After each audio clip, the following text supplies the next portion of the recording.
Francis Bacon died after being swindled by a hot young twink. Francis grew up in an abusive home where nothing was really fun, nothing ever went well for him. He just took care of horses, lived with his rich military dad, and got whipped naked for doing gay stuff. This isn't funny, but it is the truth. By the time he was a teenager, his father sent him away to live with a family friend, hoping to straighten him out. This man took him to Germany, but surprise, he was also gay and started an illegal gay sexual relationship with young Francis. Their love didn't last, and the man abandoned Francis where they were. Actually, I can't remember if it was Germany or Florence, Italy. I'm not reading from a script. I'm just doing this from memory, so sorry if I get some stuff wrong. The crazy part was Francis ended up okay anyway. He ended up moving to London, and he made a career in interior decorating and furniture making. I don't really know if any of it's in circulation, but if you look it up, you can actually see some of the furniture, chairs, and stuff like that Francis Bacon actually made. It wasn't until his 30s that he actually started putting his paintings out there, and when he did, man, he made a crazy splash. His paintings weren't abstract like you might see in America. They weren't surreal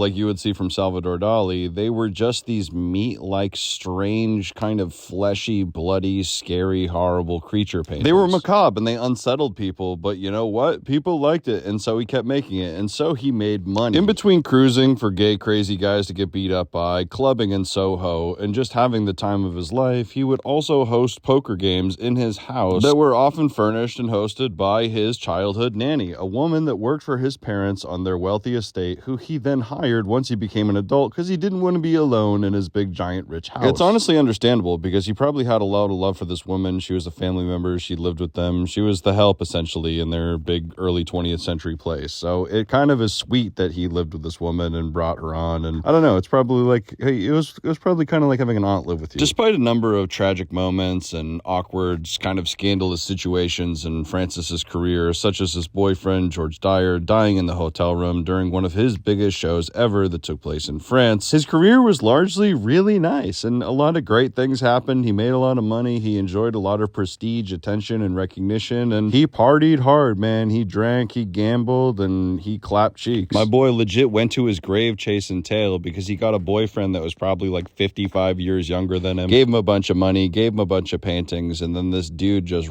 instantly dipped, ran away with all that wealth, abandoned Francis. Francis was elderly at this point, and then in his grief and dismay and sadness, he got on a plane or a boat or whatever, and he chased down this guy, tried to find him in Spain on this island, and Francis was so distraught and without help that he collapsed, I think from a heart attack, and he died alone in a hospital room, chasing after essentially a younger guy that didn't want him anymore and took all his money. So it's kind of depressing, and it's not funny, but it's kind of fitting for Francis Bacon, the artist.